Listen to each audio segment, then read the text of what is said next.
పెదపూడి మండలం దోమాడ గ్రామంలో ఈరోజు ఉదయం 4 గంటలకు ఎటువంటి ముందస్తు సమాచారం లేకుండా పోలీసులు ఆర్ఎండ్బి అధికారులు పంచాయతీ అధికారులు విద్యుత్ శాఖ వారు వచ్చి రోడ్డు పక్కన గత 50-60 ఏళ్ల నుంచి నివాసాలు ఏర్పాటు చేసుకుని ప్రభుత్వానికి పనులు చెల్లిస్తూ కాపురం చేస్తున్న ఎస్సీ ఎస్టీ బీసీ కులాలకు చెందిన సుమారు 10 కుటుంబాలు వారిని ఇంటిలో నుంచి బయటకు లాగి బుల్డోజర్తో ఇళ్లను కూల్చివేశారు.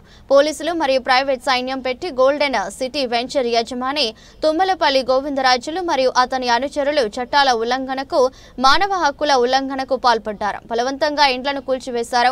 కనీసం ఇంట్లో ఉన్న సామాన్లు కూడా తీసుకునివ్వకుండా బలవంతంగా వారి మనుషులే సామాన్లు ట్రాక్టర్లు వేసుకుని వెళ్లిపోవడానికి ప్రయత్నించగా కొంతమంది మానవతావాదులు అడ్డుకున్నారు. ఉదయం నుంచి ఇప్పటి వరకు వాళ్ళు కనీసం వంట కూడా చేసుకోలేదు. ఆకలితో రోడ్డుపైన నిరాశ్రయ్యారు.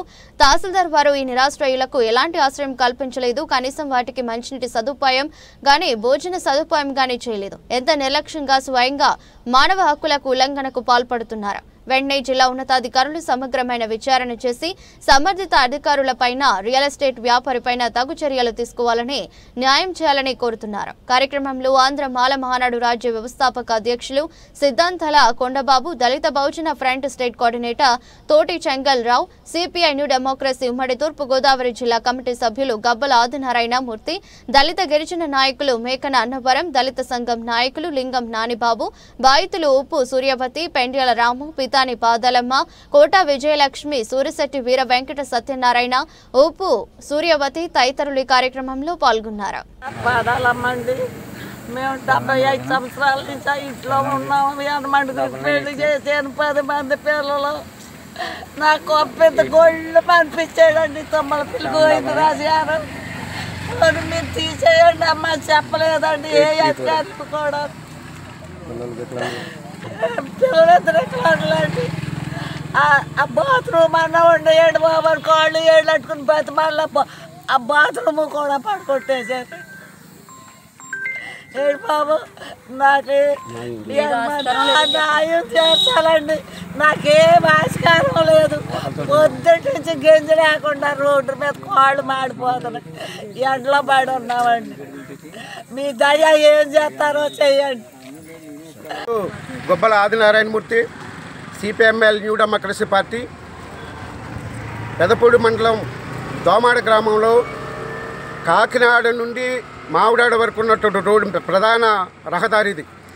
పెదపూడి పోలీస్ స్టేషన్ అతి సమీపంలో ఉన్నటువంటి ఈ ఆర్ఎండ్బి స్థలంలో 70 సంవత్సరాలుగా ఇక్కడ అన్ని వర్గాల ప్రజలు నివాసం ఉంటున్నారు. ఇందులో కాపులు ఉన్నారు, బీసీలు ఉన్నారు, ఎస్సీలు కూడా ఉన్నారు. ఇది పాతచారులు కానీ రహదారికి వాహనాలు కానీ ఏ విధమైన అడ్డు లేదు. ఒక గోల్డెన్ సిటీ ఏదైతే వెంచర్ ఉందో వెంచర్ యజమానికి అడ్డుగా ఉండడం వల్ల తొలగించారు. గతంలో వీళ్ళని అదిరించి బెదిరించి ఈ ఖాళీ చేయాలని చూశాడు. మీకు 2 లక్షలు ఇస్తాం, 3 లక్షలు ఇస్తామని ఆశ చూపారు. నివాసాన్ని వదులుకోవడానికి వీళ్ళకి ఇష్టం లేక ఆ యజమాని ఇచ్చిన తాయిలాలకు లొంగకుండా నిలబడడం వల్ల ఈరోజు కక్షపూరితంగా ఈ ఇల్లులు తొలగించారు. ఎందుకంటే ఆర్ఎండ్బిలో ఉన్నటువంటి స్థలాలు కాకినాడ నుంచి ఇక్కడ వరకు చాలా ఉన్నాయి. ఈ వెంచర్ దగ్గరనే 4-5 ఇల్లులు ఉన్నాయి. అక్కడ ఆర్ఎండ్బి స్థలంలోనే ఉన్నాయి. వాళ్ళు ఎందుకు తొలగించలేదు? ఓన్లీ గోల్డెన్ సిటీకి అడ్డుగా ఉన్నది ఈ ఇల్లులు మాత్రమే తొలగించారు. ఇది దుర్మార్గమైన చర్య. మరి తహసీల్దార్ గారు ఇది నాకేమీ సంబంధం లేదు సార్, మేము ఫోన్ చేసి ఎన్ని వివరాలు అడిగి చెప్తుంటే ఇది మానవ ఉల్లంఘన జరిగింది, వీళ్ళ ఆకలితో ఉన్నారు, వీళ్ళకి అన్ని ఏర్పాట్లు చేయవలసింది మీరు మండల మెజిస్ట్రేట్ కదంటే నాకు సంబంధం లేదని చాలా నిర్లక్ష్యంగా అమానుషంగా మాట్లాడుతున్నారు తహసీల్దార్ గారు. ముందేమో నేను ఈ సంఘటన లేను అన్నారు. ఉన్నారని ఫోటోలతో ఆధారాలు బాధితులు రిపోర్ట్ ఇస్తూ ఉన్నారు. ఫోన్లో మాట్లాడితే నేను ఉన్నానని మాట్లాడుతున్నాడు. ఇన్ని వైఖరులతో మాట్లాడుతున్నటువంటి తహసీల్దార్ గారిపై చర్యలు తీసుకోవాలని పై అధికారులు మేము కోరుతున్నాం. పై అధికారులు మేము కలుస్తాం, వాళ్ళ మీద చర్యలు తీసుకోవాలి. అలాగే ఆర్ఎండ్బి వాళ్ళకి ఏ విధమైన ఆటంకం లేదు. ఇది కానీ ఇంతకాలం నుంచి నివాసం ఉండి ఇంటి పనులు ఉన్నాయి, కుళాయి పనులు ఉన్నాయి. ఇవన్నీ ఆధారాలు ఉన్నప్పుడు కూడా ప్రభుత్వ ఆదాయం వచ్చే కుటుంబాలను కూడా ఈ వీధులను పాలు చేశారంటే ఇక్కడ రాజకీయ కక్ష కొనసాగుతుందా అని మేము అడుగుతున్నాం. అంచేత సోదరులారా, ఇక్కడ ఎవరైతే దీనికి బాధ్యత వహించారో గోల్డెన్ సిటీ యజమానిపై చర్యలు తీసుకోవాలి. బాధ్యతాయుతంగా వ్యవహరించిన తహసీల్దార్పై చర్యలు తీసుకోవాలి. ఈ సంఘటనలో పాలు పంచుకుని ప్రజల భయభ్రాంతులకు గురి చేసినటువంటి పోలీసులు కరప పోలీస్ స్టేషన్ నుంచి వచ్చారు, మన పెదపూడి పోలీస్ స్టేషన్ నుంచి వచ్చారు, అలాగే యంత్రపాలెం పోలీస్ స్టేషన్ నుంచి వచ్చారు. వీళ్ళందరి పైన కూడా చర్యలు తీసుకోవాలని మేము డిమాండ్ చేస్తున్నాం. ప్రజలు ఇబ్బందులు గురి చేస్తూ ఉన్నారు.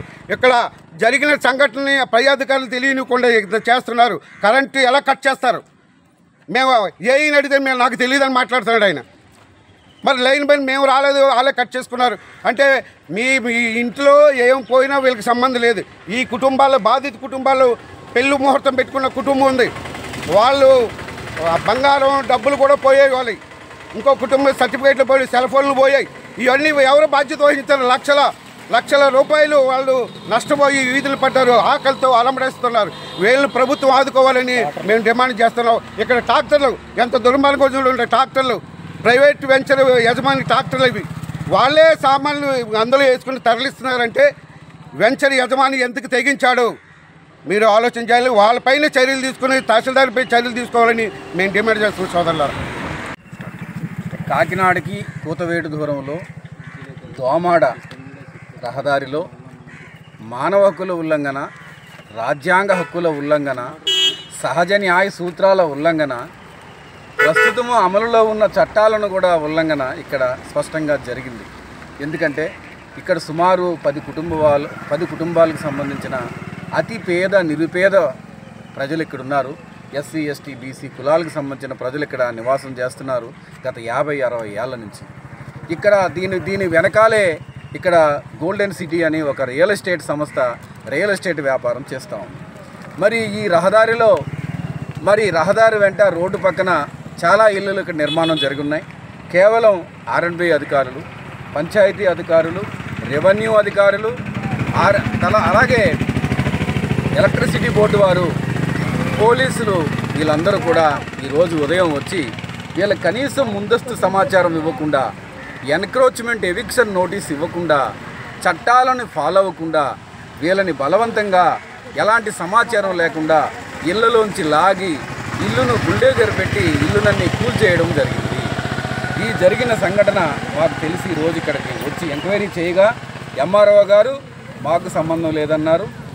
అలాగే అన్ని డిపార్ట్మెంట్లకు సంబంధించిన వ్యక్తులు కూడా ఇది మాకు సంబంధం లేదన్నారు. ఇక్కడ కొంతమంది ఈ రియల్ ఎస్టేట్ యజమాని, కొంతమంది ప్రైవేట్ సైన్యాన్ని కూడా దీనికి ఉపయోగించి బలవంతంగా వీళ్ళ యొక్క సామాన్లను ట్రాక్టర్లో ఎక్కించి తరలించే ప్రయత్నం చేస్తే ఇక్కడ వీళ్ళంతా అడ్డుకోవడం జరిగింది.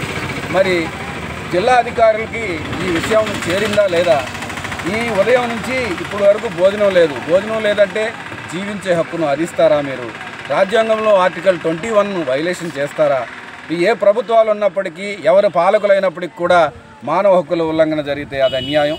తీవ్రంగా జిల్లాలో ప్రతి ఒక్కరూ దీన్ని ఖండించండి. ప్రభుత్వ అధికారులు, జిల్లా ఉన్నతాధికారులు వెంటనే ఇంటర్వ్యూన్ అయ్యి ఈ సమస్యని పూరాపరాలు తెలుసుకొని ఈ సమస్య పైన సంపూర్ణమైన సమగ్రమైన విచారణ చేపట్టి ఈ బాధితులు ఈ రకంగా ఉండడానికి కారణం ఎవరైతే ఉన్న అధికారులు వాళ్ళపైన తక్షణం చర్య తీసుకుని వాళ్ళ ఉద్యోగాల నుంచి వాళ్ళని సస్పెండ్ చేసి అవసరమైతే వాళ్ళని అరెస్టు చేయాలని కూడా మేము డిమాండ్ చేస్తూ ఉన్నాం. ఖచ్చితంగా ఈరోజు ఈ విషయాన్ని జాయింట్ కలెక్టర్ ఆర్డీఓ దృష్టిలో కూడా తీసుకెళ్తాం. రేపటికల్లా న్యాయం జరగకపోతే అవసరమైతే దీన్ని హైకోర్టులో